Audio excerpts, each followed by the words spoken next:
सबसे पहले अपना श्री गुरु के चरण प्रणाम करता हूँ। माता पार्वती के चरण प्रणाम करता हूँ। प्रणाम को स्वीकार करें, महादेव स्वीकार करें। हरिंदर भाई लीलन दीदी के चरण प्रणाम करते हैं, हमारे प्रणाम को स्वीकार करें। गुरु भाई गुरुबाना के चरण प्रणाम करते हैं, हमारे प्रणाम को स्वीकार करें, महादेव स्वीकार करें। आने के पारी शिव गुरु आए के पारी, प्यारे आए के पारी शिव गुरु आए के पारी। सिया बोलाई अपना घरे हो आमा रे गुरु आए के पारी। सिया बोलाई अपना घरे हमारे गुरु आए के पारी।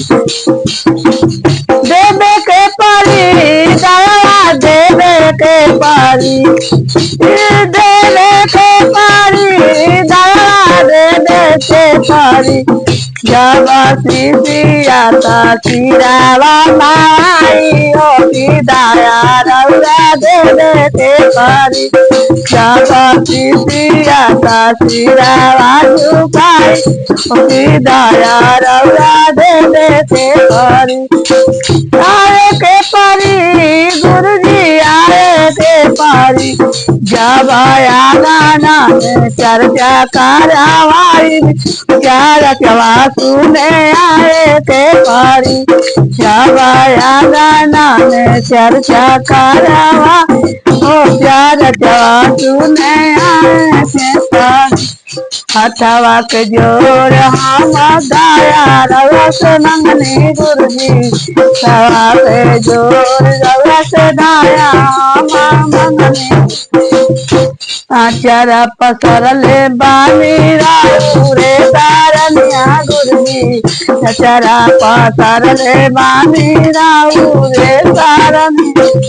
देवे के परी दया देवे के पारी। जब आया चारा सिया पारी हो दया रौरा देवे के पारी।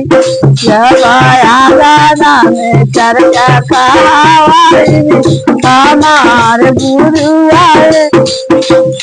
भंगिया धतुरवा हम तोड़ी के ले आई गुरु जी, भंगिया धतुरवा हम तोड़ी के